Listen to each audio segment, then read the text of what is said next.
আজি কৰিবলৈ লৈছো মাল্টিপ্লিকেশ্যনৰ আন এটা ট্ৰিক 2 ডিজিট নাম্বাৰ উইথ 11 যদি সংখ্যাটো 2 ডিজিট হয় তাক 11 ৰে ইনটু কৰি ললে কেনেদৰে আমি সহজতে কৰিব পাৰো ধৰা হওক এটা সংখ্যা হৈছে 54 তাক আমি 11 ৰে ইনটু কৰিব লাগে তেতিয়া ইয়াৰ কাৰণে এটা সহজ হৈছে যে 5 আৰু 4 ইয়াক আমি প্ৰথমতে ইয়াত 5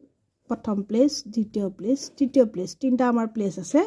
তো 5 আৰু 4 টো ইয়াত পাতি ললো তাৰ পিছত কি কৰিম এই 5 আৰু 4 টোক আমি প্লাস কৰিম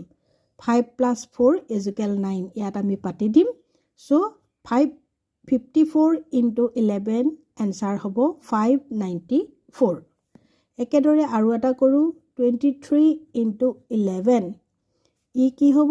আমাৰ তিনটা প্লেস গটিকে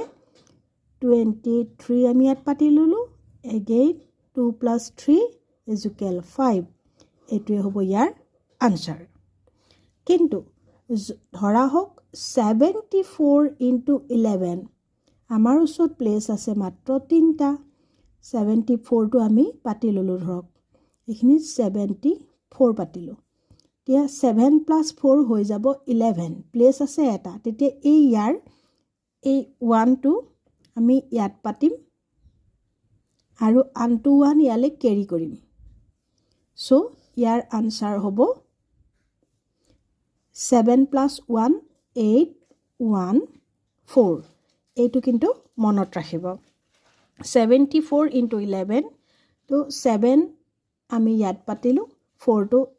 লাস্ট যেটো প্লেস হেতুত পাতিলো মাজত আমাৰ প্লেস খালি আছে এটা তেতিয়া কি হ'ব 7 + 4 কৰোতে আমি পাইছো 11 কিন্তু 11 পাতিবৰ কাৰণে আমাৰ ইয়াত দুটা প্লেস নাই সেই কাৰণে ইয়াৰ এটা প্লেস যেটো আছে 1 টো হেতু আমি ইয়াত পাতিম আন 1 টো আমি ফ্ৰন্টৰ টুলৈ কেৰি কৰিম কেৰি কৰাৰ লগে লগে 7 + 1 হ'ব 8 আৰু 1 টো ইয়াত আছে 4 আছে গতিকে ইয়াৰ आंसर হ'ব 814